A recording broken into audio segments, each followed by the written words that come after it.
episode of Blue Couch Reviews, and today we get to tackle Ant-Man. Yes, we do. The much anticipated Marvel movie that is recent, up to date. Ant-Man, starring Paul Rudd as Scott Lang, Mr. Ant-Man himself. Yes. And we also have Michael Douglas in there playing Hank Pym, and Evangeline Lilly, who plays Hank's daughter, Hope Pym. And we have, of course, Mr. Darren Cross, played by Corey Strolls. Yes, Yellow Jacket himself. Yes. And we have a few bystanders there too in the crew. We got T.I. and Michael Pena. Yep. We hang out with Paul Rudd in their little burglar kit. Yep, Click. little crew there. Yeah. Alright, we're going to dive right into that, but first, here comes the preview. 40 years ago, I created a suit, but it was dangerous, so I hid it from the world. My assistant, Darren Cross, they became obsessed with recreating my formula. If this technology gets out, it's going to be chaos. Scott, this is your chance to become the hero. I need you to be the Ant-Man. I think our first move should be calling the Avengers. The suit has power. I got this. Did you think you could stop the future? You're just a thief. No.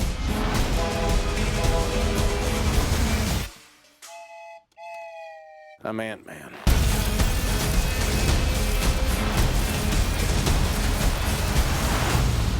Ant-Man's here, he's out.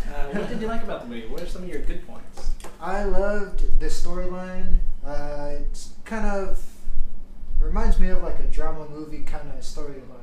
That's one good part that I love about the movie. Another good part is the humor. Lots of humor.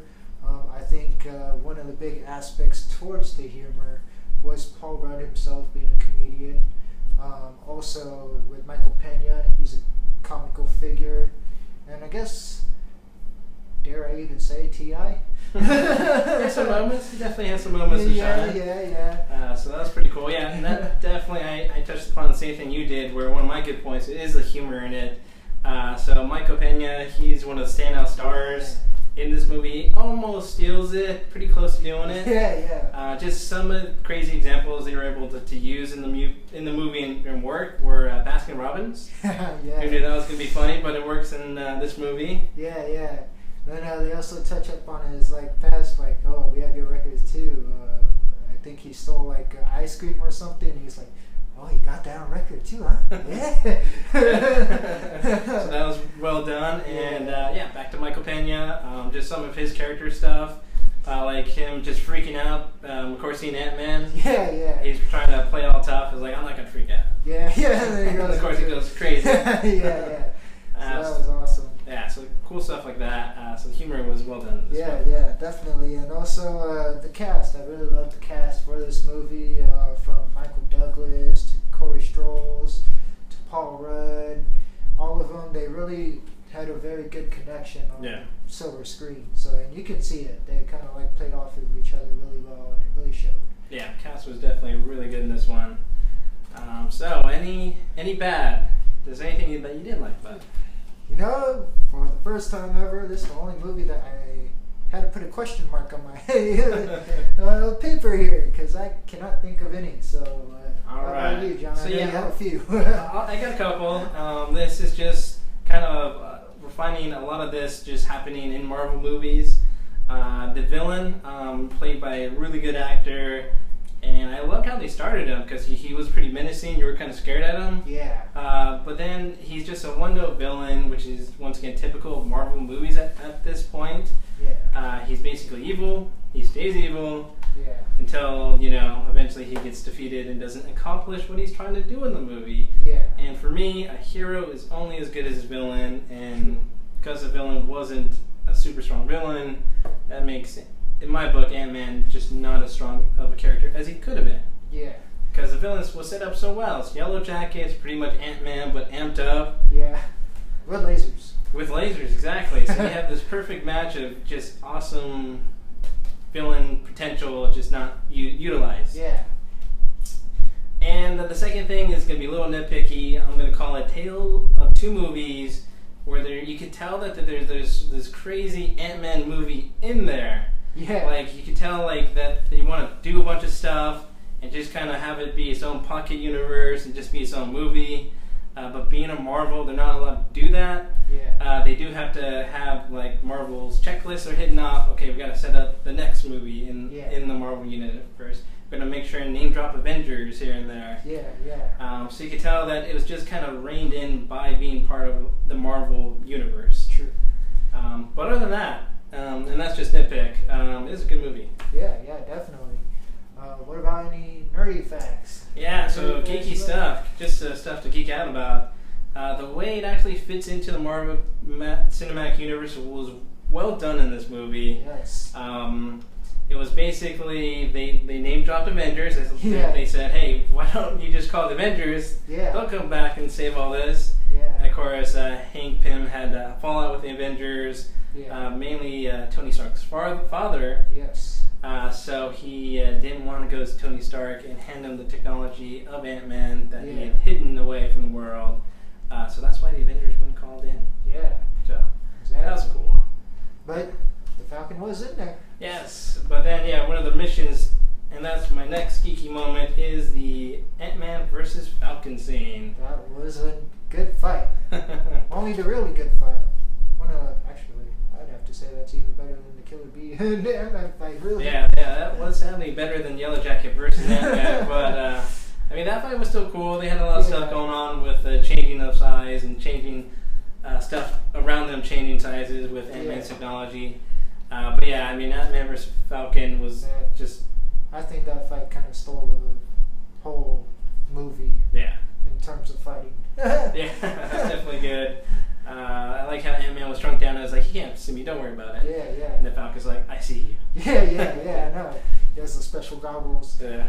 Kind of that fight scene kind of was reminiscent of X-Men with Nightcrawler kind of transporting and then kind of just popping up and hitting you.